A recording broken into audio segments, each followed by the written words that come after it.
Je vous retrouve aujourd'hui pour une vidéo FAQ. La dernière datait du début de l'automne. Et du coup, je trouvais ça cool d'en refaire une maintenant parce que le temps passe, les choses ont plus ou moins évolué. Mais en tout cas, je reçois quand même souvent des questions similaires sur Instagram. J'ai beaucoup de retard et du coup, je ne prends pas le temps de répondre. Et du coup, le retard s'accumule encore plus. Bref, je suis une catastrophe au niveau de mes messages. Mais du coup, de faire des vidéos comme ça me permet de rassembler un peu les différentes questions et d'en faire une vidéo et que ça reste, enfin du moins si ça vous intéresse. Donc cette fois-ci j'ai essayé d'un peu organiser ma vidéo parce que j'ai reçu beaucoup de questions, ça m'a permis de faire le tri et un peu de rassembler en catégories pour pas que ça parte trop dans tous les sens. J'espère que ça vous intéressera et que ça répondra un petit peu à toutes globalement vos questions posées sur les différents sujets. Je vais commencer avec une partie un peu plus perso et par la suite ce sera un petit peu plus orienté bébé maternité. Donc pour commencer, on m'a beaucoup demandé si je pouvais partager des recos yoga, pilates, etc. Donc déjà pour celles qui ne savent pas et qui me suivent depuis moins longtemps, au départ moi j'ai lancé ma chaîne YouTube pendant le confinement. Et au départ, c'était plus une chaîne de séances de sport. Et du coup, j'avais créé, inventé. Au final, ce mot, on le retrouve dans plein de trucs, puisque je sais qu'il y a des salles de sport qui s'appellent comme ça. Il y a d'autres comptes qui s'appellent comme ça. Mais moi, j'avais un peu imaginé le concept du YoFit, parce que j'aimais bien faire un espèce de mélange entre le yoga et le fitness, qui ressemble un peu finalement au pilates, mais avec plus d'étirements comme le yoga, mais il n'y a pas du tout le côté spirituel du yoga. Je trouvais que le YoFit c'était une pratique qui correspondait à ce que moi je pratiquais et au type de vidéos que je partageais. Du coup sur ma chaîne YouTube, si vous remontez en arrière, vous trouverez plein de séances d'un mix de yoga, pilates, fitness, des séances un peu plus cardio, d'autres plus renforcement musculaire, d'autres plus étirement. Et j'ai créé aussi 2 programmes. Si vous allez dans les playlists, vous les retrouverez facilement. Le dernier date de juste avant ma grossesse. À la fin de ce programme, que j'avais publié vraiment en live d'ailleurs, je m'étais rendu compte que j'étais enceinte. Donc comme quoi il m'avait certainement aussi fait du bien physiquement et mentalement au niveau bien-être et tout ça. Ce sont 2 programmes d'1 mois qui sont complètement gratuits et qui sont accessibles sur ma chaîne YouTube à toutes et tous. C'est pas pour les débutants, mais je pense que si vous les suivez au fil des séances, vous devriez progresser et du coup les trouver de plus en plus faciles. Mais je sais que certaines m'avaient fait des retours comme quoi ça allait peut-être un peu vite ou c'était quand même assez parfois un peu dur, mais voilà, écoutez-vous. Si vous avez besoin de plus de temps de pause, faites pause, prenez le temps de vous reposer. Chacun y va à son rythme. Voilà, déjà je vous recommande du coup mes séances. C'est vrai que depuis ma grossesse, mon accouchement, postpartum, etc., je n'ai pas pris le temps de refaire des vidéos. J'aimerais bien, mais pour l'instant, je ne trouve pas le temps. Ce sont des vidéos... désolée, mon téléphone qui sonne derrière. Ah mais non, c'est celui de ma mère d'ailleurs. Parce que moi, j'ai jamais mon téléphone en fort comme ça. C'est le téléphone de ma mère qui est en mode puissance 1000.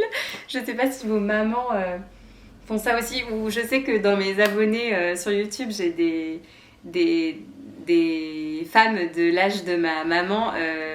Je sais pas si vous faites ça, ça me fait trop rire parce que ma maman elle a tout le temps son téléphone en fort alors que moi il est tout le temps en vibreur. Après vous me direz, elle est plus réactive que moi au niveau de aux réponses à ses messages. Donc peut-être qu'il faudrait que je m'y mette aussi, mais bref, ça me fait toujours rire. Parenthèse fermée, j'allais dire que j'aimerais bien me remettre à faire des vidéos de YoFit, mais c'est un travail monstre en fait. Penser la vidéo, écrire en fait le déroulé de la séance, pardon. Installer le tournage, à chaque fois il faut que je pousse les meubles, j'ai beaucoup de choses à préparer, beaucoup plus que là quand je filme ma vidéo et que j'ai juste remis les coussins sur le canapé. Le montage qui est énorme, la voix off, c'est un travail monstre et pour l'instant avec Lazare et notre organisation actuelle, je n'ai pas le temps. Du coup, les autres chaînes que je vous recommande, moi j'aime beaucoup la chaîne de Boho Beautiful. En fait, je vais vous recommander que des chaînes en anglais, mais pour suivre des séances de sport, je trouve que c'est complètement faisable. Enfin, si moi je peux le faire, je pense que vous pouvez le faire. Mon niveau d'anglais n'étant pas terrible ou n'étant plus terrible, puisque j'ai eu une période où je parlais quand même très bien anglais, mais vu que je le pratique plus depuis que je bosse plus en entreprise, c'est une catastrophe. Mais pour suivre du sport, ça va. Donc, Boho Beautiful. C'est plus axé yoga, il y a aussi des séances de pilates, mais le niveau est quand même assez intense, mais ça dépend des vidéos, mais c'est génial. En plus, à chaque fois, les paysages des vidéos sont ouf. Et j'en ai deux autres, mais j'ai peur d'écorcher les noms, donc je vais vous les mettre juste ici et je vous les mettrai en barre de description. Bailey Brown et Sane Vloet, je crois.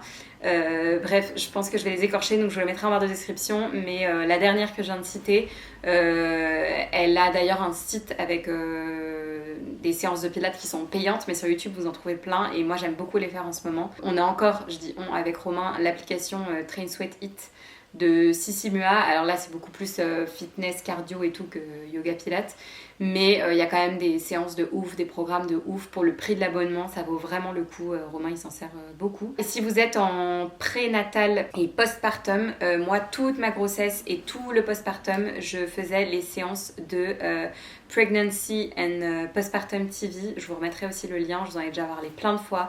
Cette chaîne elle est incroyable, vous avez des milliards de vidéos de plein de temps, de tout, même pour la rééducation du périnée et tout. Cette femme, elle fournit un travail de dingue sur YouTube, je ne peux que vous la recommander. Moi j'ai adoré faire mon sport avec ces vidéos pendant que j'étais enceinte et puis par la suite aussi. Ensuite on m'a demandé quelles sont tes adresses favoris sur le bassin. Ce serait trop long de vous les citer comme ça, mais il faudrait que je mette à jour sur mon compte Instagram toutes mes adresses dans une story à la une.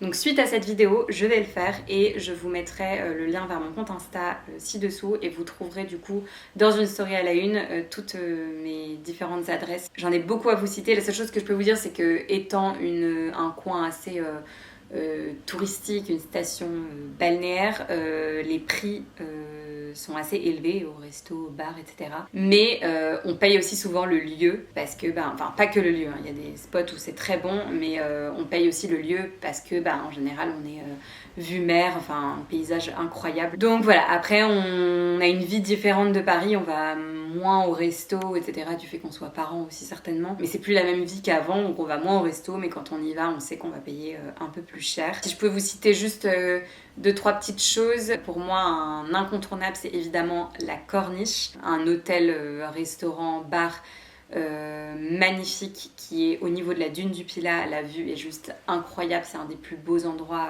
clairement en France. C'est pour moi un incontournable pour aller boire un verre.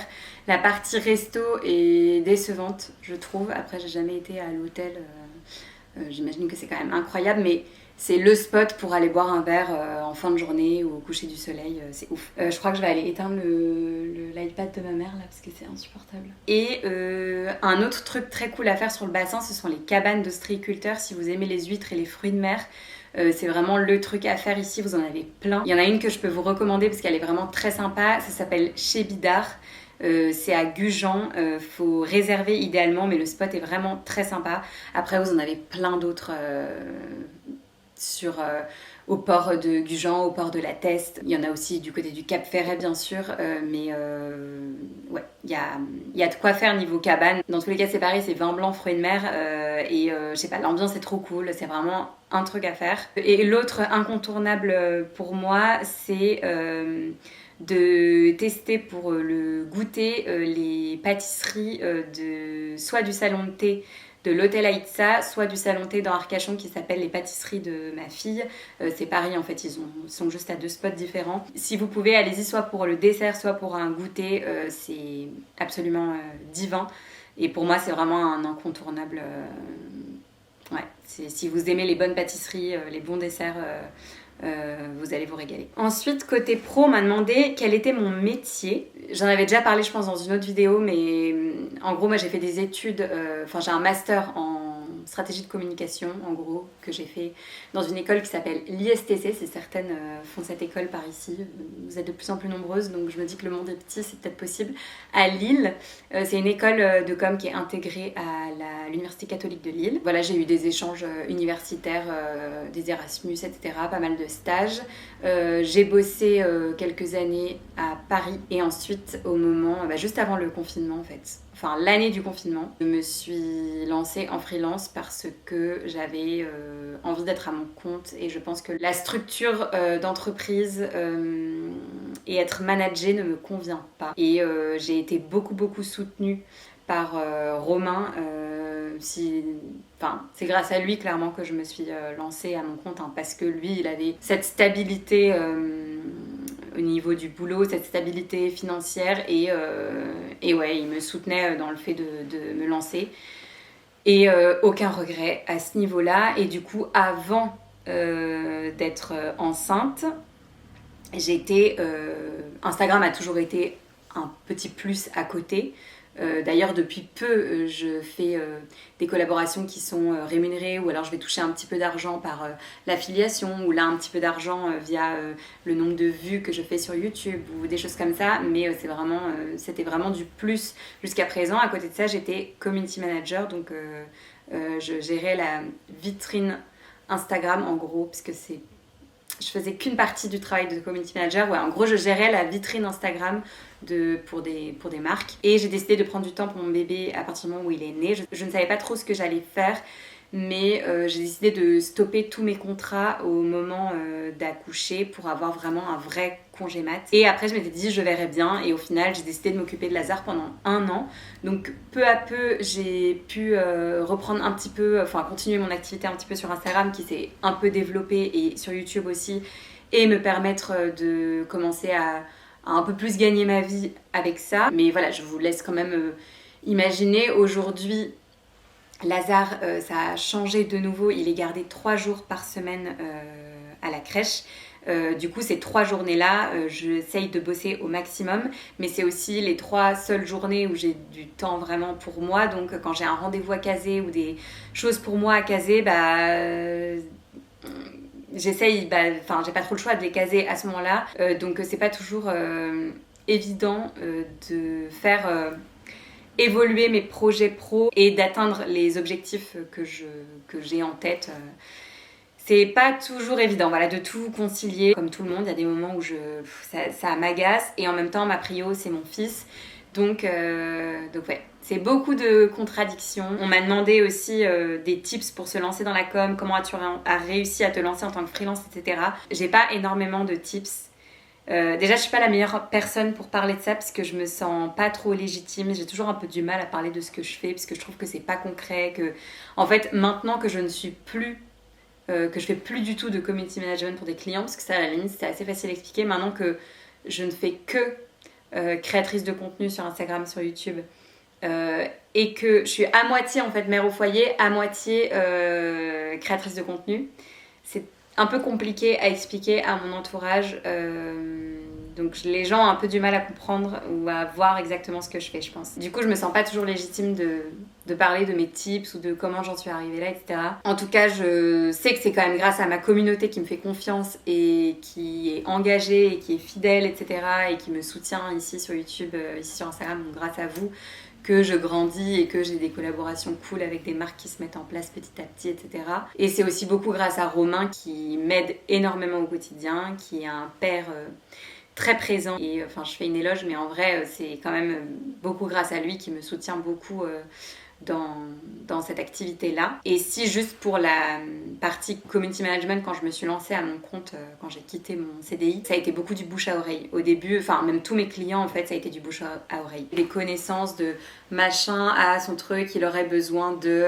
Ça a été aussi via Instagram. Il y a un client que j'ai eu pendant 1 an, à peu près, je crois.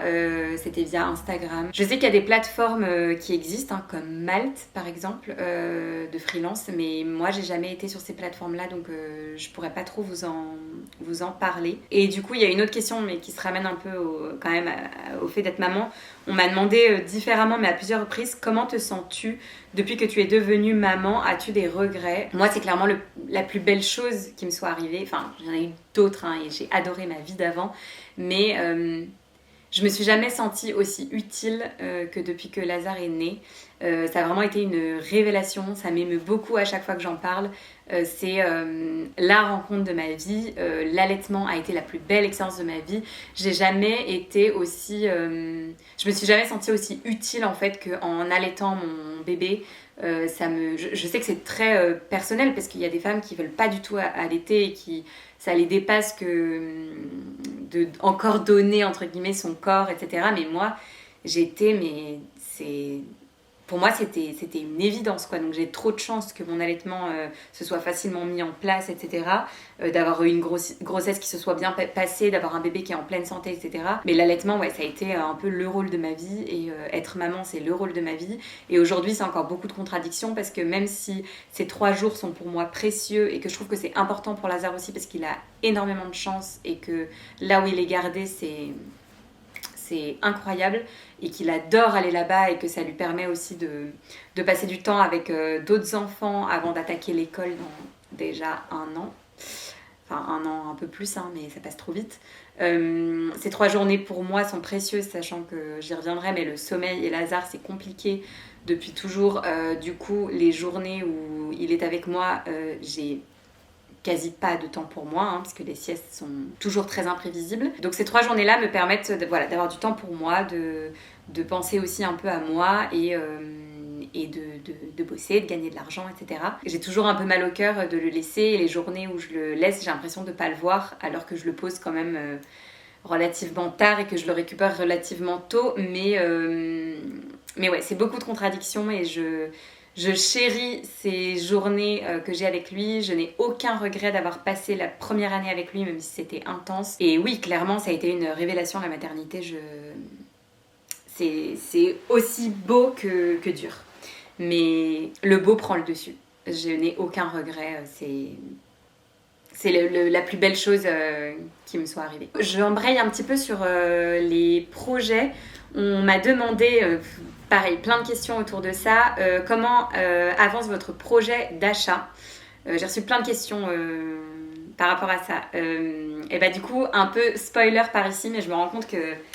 Enfin, j'espère que là, quand je publie cette vidéo, j'aurai informé tout le monde, mais il y a plein de personnes de mon entourage qu'on a prévenu un peu tardivement. Mais du coup, j'ai pas non plus envie de m'emballer, mais il se peut qu'on déménage bientôt. J'ai pas trop envie d'en dire plus par ici parce que tant qu'on n'a pas les clés, rien n'est fait. Donc je vous en parlerai au moment venu, mais on est trop contents. Tout est en train de bouger. Ça aussi c'est cool, c'est possible que à la fois sur YouTube et à la fois sur Instagram, je partage beaucoup plus de déco, d'agencement, peut-être un petit peu de travaux aussi. Je pourrais vous en parler davantage prochainement. On m'a demandé aussi, pourrais-tu nous en dire plus sur ton projet pro pour l'année à venir ? Bah, du coup, ça reste comme ça l'est actuellement. Je compte pas mettre Lazare plus à la crèche. 3 jours, c'est déjà bien comme ça. D'ailleurs, c'est là aussi que c'est contradictoire, c'est-à-dire que c'est dur parfois parce que je me dis si Lazare dormait mieux, dormait plus, je sais que j'aurais pu rester à 2 jours parce que je vois des personnes dans mon entourage quand leurs bébés font des grosses siestes de 3 heures tous les jours, et ben ces 3 heures elles sont hyper précieuses, elles permettent d'avancer sur plein de trucs. Moi c'est pas mon cas en fait, ou alors ça arrive mais de manière exceptionnelle, et sinon en fait en 1 heure de sieste on n'a rien le temps de faire en fait. 1 heure c'est rien, on a à peine le temps de se mettre sur un truc, on a peur de démarrer un truc, qu'on est déjà reparti pour de s'occuper de son bébé. Et moi il est hors de question que je sois sur mon ordi à travailler avec Lazare à côté. De toute façon avec Lazare ce n'est pas possible, il est encore trop petit et c'est pas dans son tempérament pour l'instant de s'occuper tout seul à côté, et puis de toute façon c'est pas ce que je veux. Donc quand je suis avec lui c'est pour être avec lui à fond, pour faire des activités pour lui, pour qu'il soit avec moi. Donc bref, pour l'instant on est sur un rythme de 3 jours et normalement ça va rester comme ça.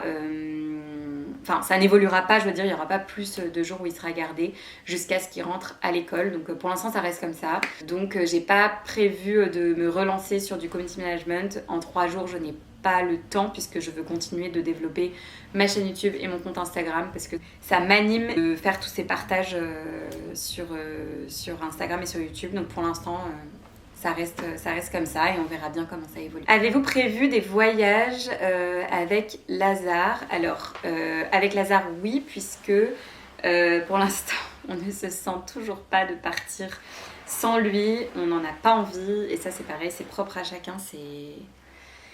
Je sais pas, je suis peut-être très mère poule et très... Mais oui, j'ai beaucoup de mal. Mais en tout cas, il y a des choses de prévues, des vacances de prévues avec Lazare. D'ailleurs, on part, les prochaines vacances, c'est en juin.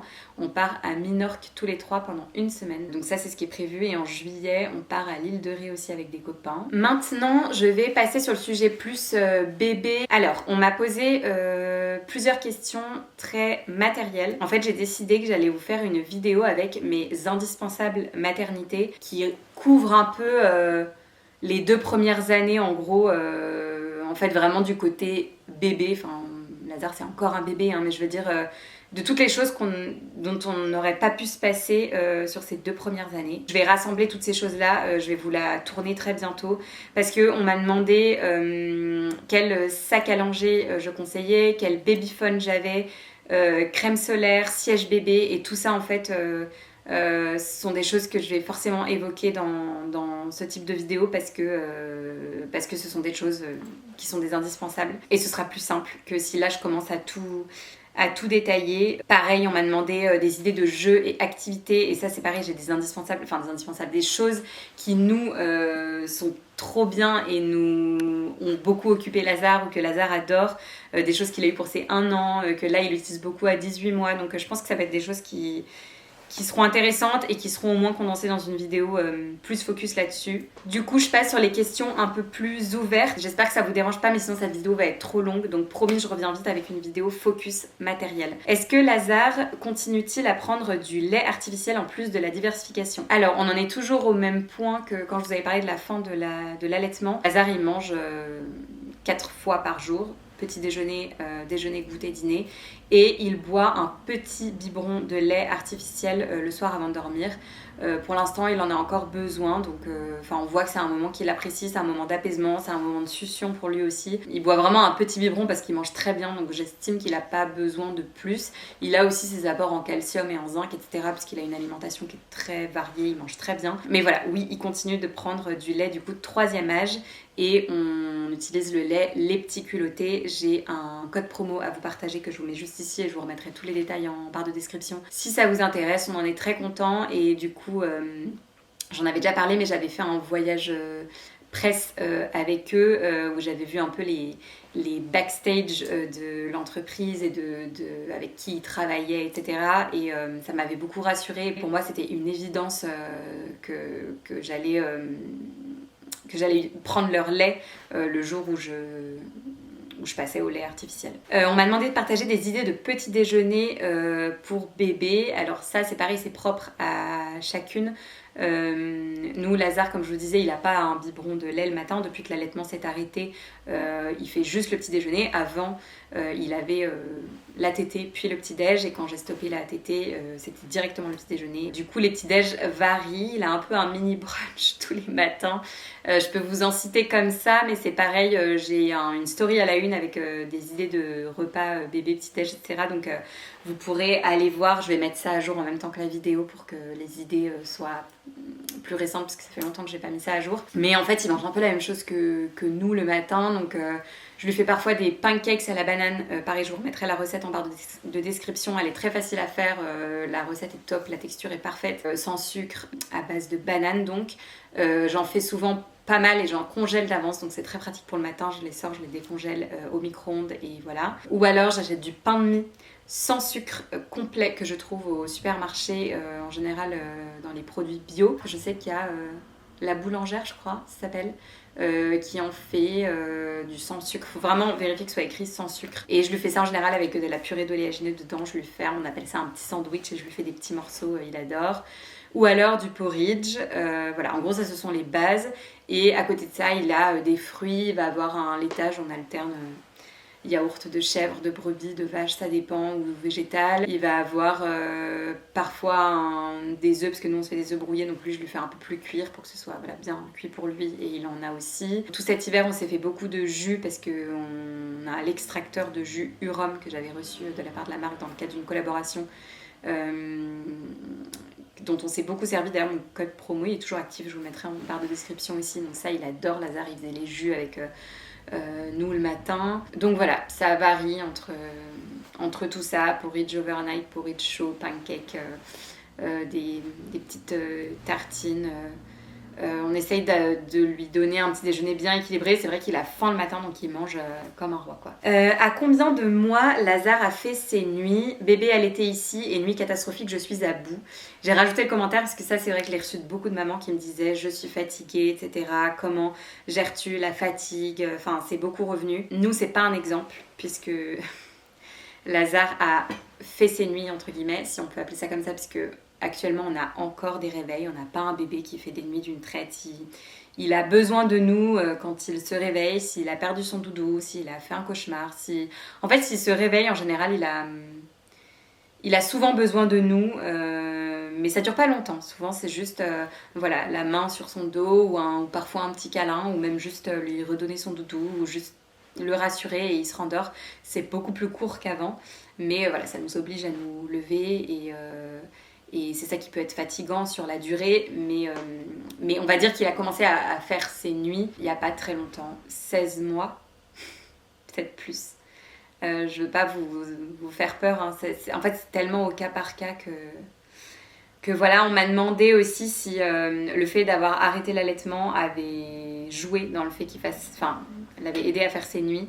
Moi, je pense pas que ce soit lié. C'est vrai qu'on m'a tellement répété mais passe-le au biberon, il fera ses nuits. Moi, j'ai plein d'exemples dans le cas inverse, en fait, de bébés qui sont au biberon et qui font pas leur nuit, et d'autres bébés qui sont allaités et qui font leur nuit dès la maternité. Donc, c'est tellement pas forcément lié à ça. Mais même si, oui, c'est sûr qu'il y a beaucoup de bébés allaités qui ont beaucoup plus besoin de succion et du sein de leur maman, donc qui font peut-être moins leur nuit vide, je sais pas, mais en tout cas pour rien au monde je ne regrette et je n'ai pas arrêté d'allaiter pour ça, c'était pas la raison. Je vous en avais parlé d'ailleurs, j'avais fait une vidéo assez longue sur mon expérience sur l'allaitement, je vous la remettrai en barre de description. C'est vrai qu'il y a plein de questions autour de l'allaitement auxquelles je n'ai pas répondu parce que ma vidéo sur l'allaitement et sur le sevrage et tout ça était quand même très complète, donc vous retrouverez tout dedans, je vous la remets en description. Pour toutes celles qui sont fatiguées, qui me disent qu'elles sont à bout, je me reconnais tellement dans ce que vous dites. Je le suis encore fatiguée, mais c'est plus du tout pareil.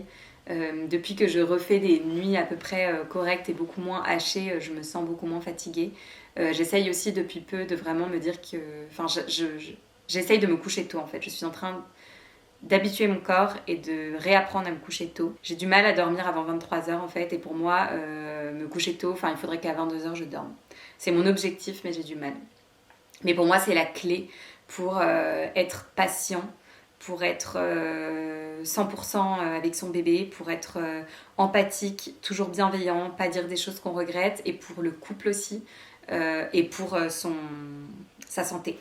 J'ai été trop malade tout cet hiver, j'ai jamais été autant malade depuis que j'ai arrêté l'allaitement, alors que je me nourris bien, etc. Et je sais que la fatigue, le manque de sommeil a un rôle crucial là-dedans. Je vous comprends, je sais pas trop quoi vous dire à part courage. Et dites-vous que tout passe. Moi vraiment je n'y croyais plus. Tout le monde me disait il va finir par dormir, etc. Tout évolue, ils ont besoin de... Ah, j'ai des fourmis dans les jambes. Ils prennent en maturité, ils prennent en assurance, et puis ils comprennent de plus en plus de choses aussi. Donc maintenant, Lazare il comprend tout en fait. Il faut leur faire confiance. Et même si c'est dur et qu'on n'en voit pas le bout et que c'est interminable, il faut leur faire confiance, ça va finir par arriver. Mais le regret que j'ai, c'est de ne pas m'être assez écoutée et de ne pas m'être assez reposée. Privilégier vraiment le sommeil parce que l'impact est trop gros sur le reste en fait, sur votre santé, sur votre quotidien, sur votre productivité. Et je sais que c'est beaucoup de contradictions parce qu'on a envie de tout bien faire mais on peut pas en fait tout gérer. Enfin je vous dis ça c'est facile hein, mais j'ai beaucoup de mal moi à lâcher prise. Enfin, moi j'ai trop du mal avec ma maison qui est en bordel, qui est crade et tout ça. J'ai trop besoin d'un environnement qui est clean pour me sentir bien. J'avais trop envie de me concentrer aussi sur mes projets pro.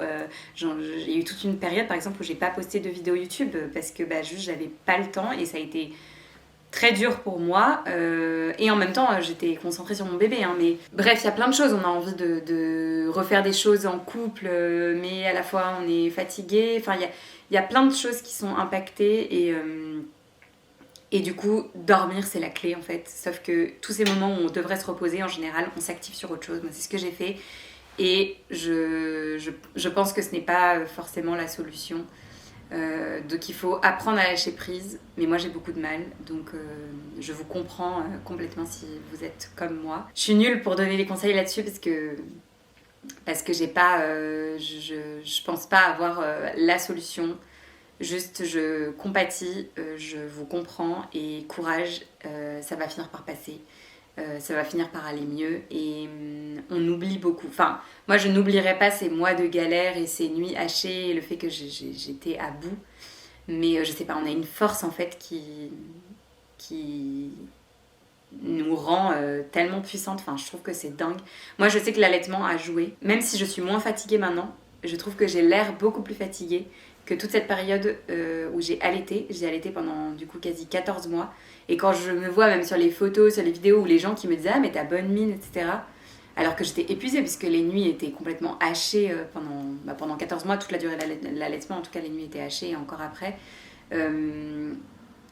Pour autant, je sais pas, l'allaitement moi m'a gardé une forme au niveau de mes cheveux, au niveau de mon énergie assez incroyable. Pareil là-dessus, on est toutes différentes, mais prenez soin de vous et écoutez-vous. Et du coup, je rebondis sur une petite chose parce qu'on m'a demandé comment on avait réussi à garder le bon équilibre dans le couple, etc. Je ne retrouve plus la question. C'est pareil, on n'a pas, j'ai pas trop de solutions à vous donner. Je trouve que l'arrivée d'un bébé, ça chamboule quand même beaucoup.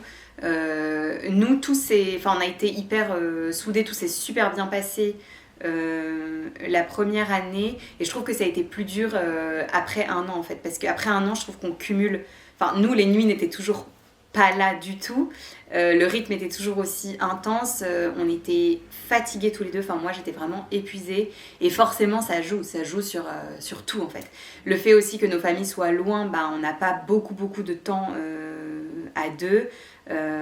Donc, je ne suis pas la meilleure personne pour vous donner des conseils sur le bon équilibre, etc.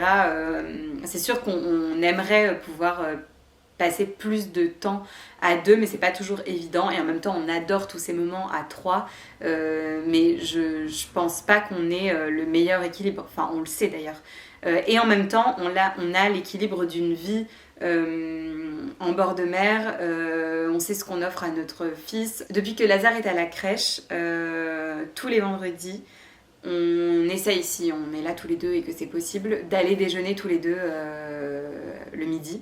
Donc oui, c'est pas le soir, c'est différent, etc. Mais ça nous fait trop du bien et c'est un moment qu'on aime bien. Du coup, je vous donne mes tips de quand la famille habite loin et que vous avez du mal encore avec les babysitters, etc. Ce qui est notre cas.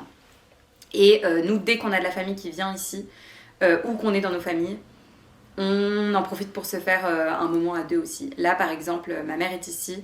Le soir où elle est arrivée, c'est le seul soir qu'on avait en commun parce que Romain partait après en déplacement professionnel. Bref, je vous rentre dans les détails, mais pour vous dire qu'il y avait un seul soir en commun, on a décidé de se faire un resto et ma maman a gardé Lazare. Enfin, dès qu'on peut, on saisit l'opportunité et on se dit que si nos familles sont pas présentes pour ça, si avec eux on peut pas se le permettre, on le fera jamais. Une fois que vous sentez de laisser votre bébé à des personnes en qui vous avez 100% confiance, donc nous, pour notre cas, ce sont les grands-parents en gros, et voilà, les membres de notre famille proche, on essaye de se faire à ce moment-là des sorties en amoureux, mais voilà, c'est pas évident, mais je pense que ça l'est pour personne. Peut-être que c'est plus facile pour les personnes qui ont plus de facilité à le faire garder, ou alors qui le font garder par une nounou, et du coup cette nounou leur fait aussi du babysitting de temps en temps. Mais ouais, c'est vrai que nous on est frileux de tout ça en fait, donc pour l'instant on le fait pas garder pour se faire des sorties. Souvent on l'emmène avec nous quand on fait des dîners chez des copains, etc. Et on le couche sur place et après on le transvase pour rentrer à la maison, mais il nous suit partout. Comment as-tu tenu un an à t'occuper de Lazare quasi solo avec des micro-siestes? Alors, pareil, sans me dévaloriser, puisque j'ai du mal à me dire que je suis courageuse, etc. Donc je sais que parfois je me dévalorise un peu trop, mais en fait j'arrête pas de me dire que j'ai trop de chance et que par rapport à certaines là qui me regardent, Ouais, que j'ai trop de chance. Parce que, alors oui, ça a été intense de m'occuper de Lazare pendant 1 an, ça c'est clair. Lazare a été le roi de micro-siestes pendant longtemps et encore aujourd'hui, il ne nous fait pas de grosses siestes régulièrement. Enfin, même si ça va vers le mieux. Et que forcément, ça a été très dur pendant 1 an. Après, encore une fois, je ne regrette rien et c'est pas pour autant que je voulais le faire garder. J'étais très contente de faire cette première année avec lui, il était tout petit et je voulais pas en louper une miette, même si par moments c'était très dur. Mais je pense que j'ai tenu, enfin c'est sûr, j'ai tenu parce que Romain bosse de la maison et qu'il est très présent. J'ai même du mal à me dire que je suis quasi solo parce que en vrai, les moments où je suis un peu à bout, et ben, il est souvent là, pardon, pour me relayer. Je fais beaucoup les tunnels du soir parce que c'est à ce moment-là que lui, en général, a beaucoup de travail. En général, notre routine, c'est que lui, il gère le réveil le matin. On a peu à peu, on commence à trouver notre organisation. Vous l'avez vu peut-être dans les vlogs que j'ai postés récemment. Évidemment que je m'en suis plus occupée parce que je bossais pas, quoi, je dédiais mon temps à lui. Mais Romain est quand même très présent. Et l'autre chose aussi à ne pas négliger, et c'est aussi pour ça que j'admire moi toutes les mères au foyer et que même cette première année avec Lazare, j'avais du mal à dire que j'étais mère au foyer et être admirée comme les mères au foyer que j'admire. Je pourrais en citer plein, mais il y en a plein que je suis sur Instagram et j'en ai dans mon entourage aussi. J'ai une copine ici qui s'occupe de sa fille depuis bientôt 2 ans maintenant et pour le coup qui est vraiment quasi solo, quoi. Alors que moi il y avait Romain et aussi on a eu beaucoup de chance. Romain, il est dans une entreprise où il a pu avoir un très long congé patte. Donc je sais que beaucoup d'entre vous maintenant c'est à peu près 1 mois le congé patte, mais pour beaucoup ils peuvent pas forcément prendre les 1 mois tout de suite. En général ils prennent 15 jours pour garder 15 jours plus tard pour des vacances ou autre. Il y en a qui peuvent prendre beaucoup moins s'ils sont à leur compte. Enfin, je sais que c'est pas évident, mais nous on a de la chance, il est sur un modèle plutôt pas scandinave complètement, mais qui se rapproche plus du modèle scandinave et du coup il a eu un très long congé patte. Moi j'ai pas eu le même postpartum que la plupart en fait, j'ai eu un postpartum incroyable parce que Romain était présent en fait et que j'avais de l'aide et que j'avais du soutien et qu'on était 2, que j'étais pas seule. Et du coup je me sens pas trop légitime de dire ouais j'ai géré seule pendant 1 an et tout parce que c'est pas le cas en fait. J'ai tenu sur la durée parce que Romain pouvait libérer du temps pour son fils, quoi. Sinon certainement que j'aurais trouvé d'autres ressources, hein. Je le disais, on a une force de dingue quand on devient maman. On trouve des ressources partout, même quand on est épuisé et au bout du rouleau.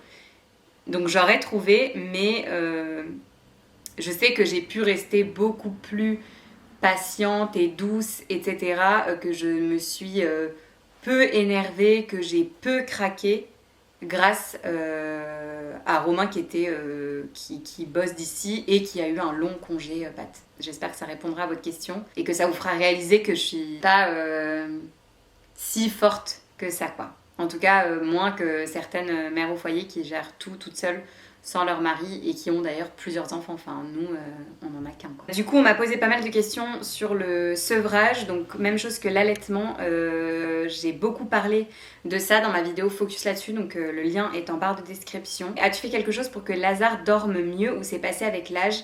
J'y ai un peu répondu tout à l'heure, mais vraiment, on n'a rien fait de spécial. On n'est pas passé par une consultante en sommeil ou une spécialiste. On s'est beaucoup renseigné. Il y a eu des moments, je vous cache pas, où on s'est dit ok, là on est prêt à payer une conseillère en sommeil parce qu'on était à bout et en fait on l'a jamais fait parce que c'est un coût énorme et qu'on se disait que... Enfin, on avait l'impression d'avoir quand même toutes les clés en main. Enfin, moi, je m'étais tellement renseignée. Il y a des livres, on nous avait donné des conseils suite à ce genre de consultation et je me disais que, enfin, même si je sais que pour certaines c'est très efficace, je sais pas, j'avais un peu peur que les méthodes qu'on nous donne ce soit finalement des choses qu'on ait déjà mis en place et en fait je pense que tout ce qu'on a mis en place a fini par payer, mais c'est tout. On avait un bébé qui avait besoin d'être d'être plus rassuré que d'autres, qui a eu longtemps besoin de téter la nuit parce qu'il avait faim, parce que c'est un gros bébé Lazare et que, enfin depuis la naissance quoi, et qu'il a plus besoin de téter que d'autres bébés. Je pense qu'il y a plein de facteurs, il y a des choses on n'a pas les réponses en fait, ça s'explique pas et je sais pas, je me dis que si on a un prochain enfant, on se dit pas ah on fera pas ci, on fera pas ça, juste il sera différent et certainement qu'il dormira mieux ou moins bien, j'en sais rien. Mais oui, c'est passé avec le temps. Voilà, je me dis qu'on a bien fait les choses, on l'a jamais laissé pleurer parce que c'était notre souhait et façon de faire aussi. On l'a toujours accompagné, rassuré, bercé, câliné. On a tout fait pour qu'il soit le plus serein possible et qu'il finisse par dormir sereinement. Et ce jour est plus ou moins arrivé, enfin en tout cas ça va beaucoup mieux maintenant, il est trop content de se coucher, l'endormissement se passe parfaitement, sauf cas exceptionnel, hein. Il est très content d'aller se coucher aux siestes comme le soir. On m'a posé une question sur l'organisation des repas à la semaine et de comment je m'organisais pour les courses avec Lazare. Alors, notre organisation elle n'est pas complètement définie, ça dépend un peu des semaines. En gros, soit le frigo est un peu vide parce que dans le week-end on n'était pas là ou qu'on n'a pas eu le temps d'aller faire des courses. Et dans ce cas, j'y vais le lundi avec Lazare. Le lundi matin, c'est un peu notre rituel. On va faire les courses ensemble. Et c'est un moment qu'il adore, Lazare. Il adore, je le fais vachement participer. Il met les fruits et légumes dans les sachets.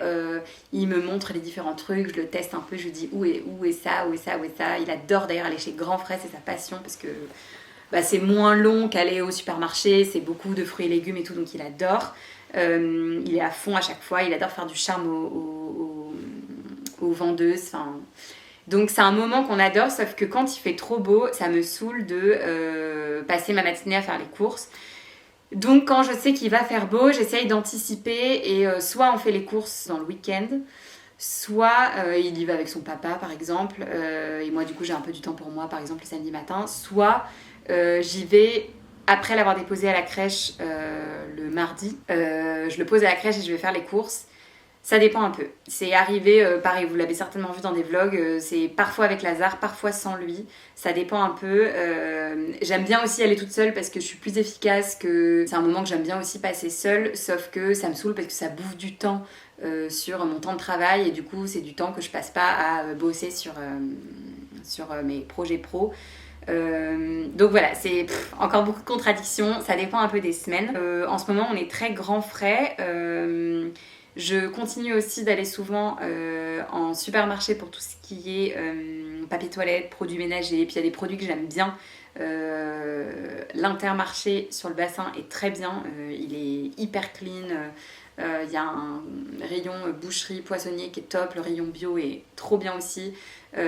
Donc j'aime bien aller là-bas parce qu'on a des habitudes au niveau des produits et tout qui sont cool. Et on aime beaucoup aller aussi au marché ici qui est incroyable. Et il y a aussi une Biocoop que j'aime beaucoup pour compléter un peu les petites courses par-ci par-là. Et je fais aussi mes courses sur Casidomi pour tout ce qui est épicerie et tous mes produits chouchou Casidomi et tous les produits de soins de Lazare, je les prends sur Casidomi.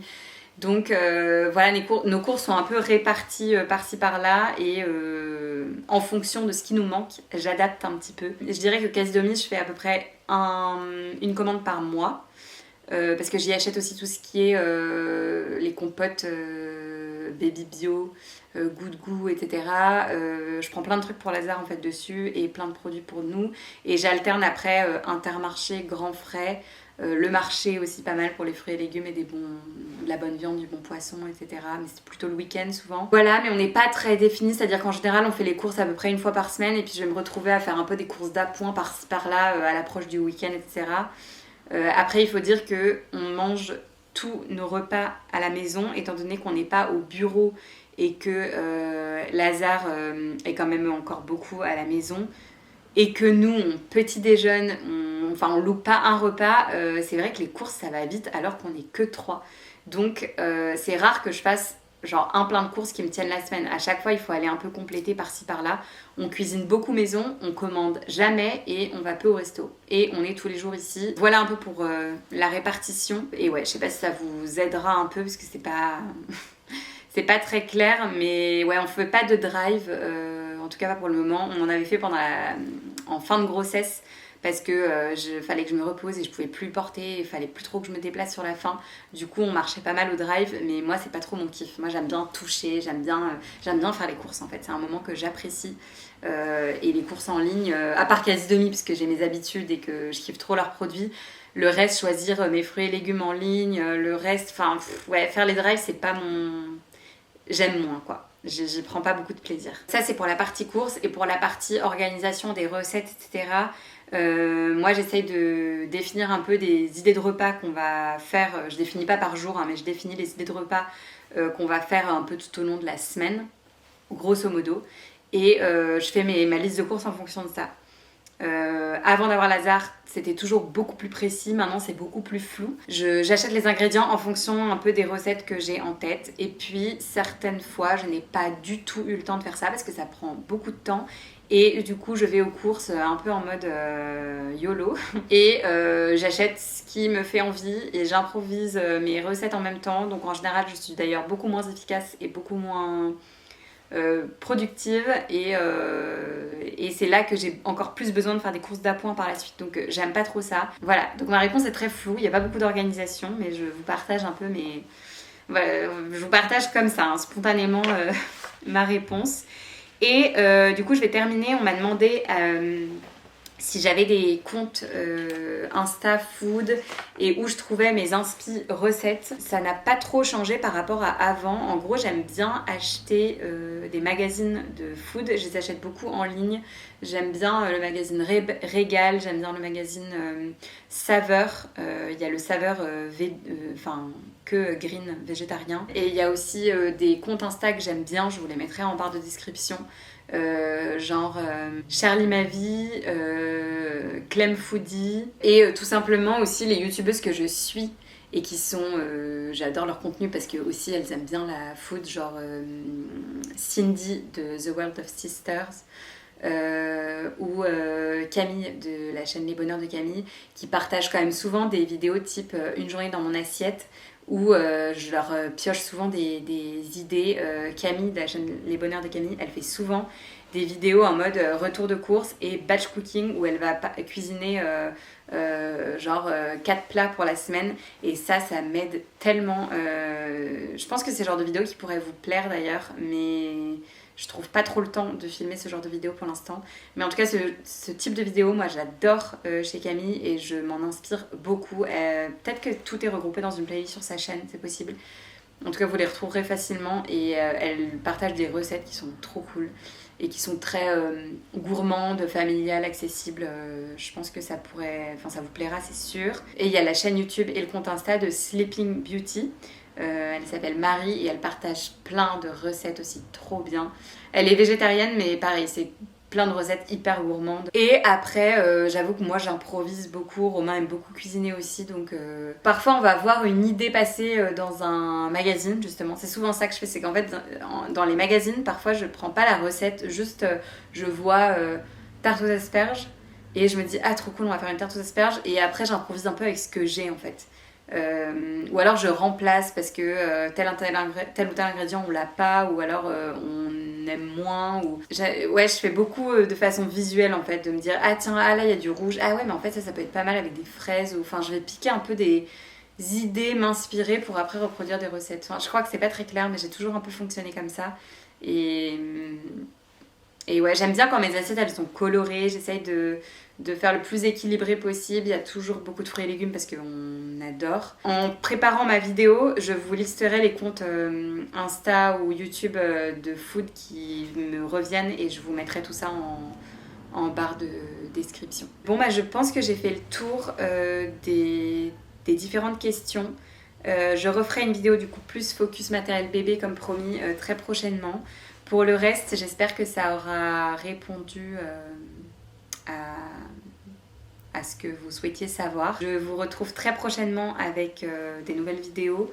Je continue les vlogs au maximum parce que je vois que c'est ce qui vous plaît quand même le plus. Et moi, c'est ce que j'aime bien partager ici sur cette chaîne. Je vous donne aussi rendez-vous sur Instagram où je partage plus quotidiennement.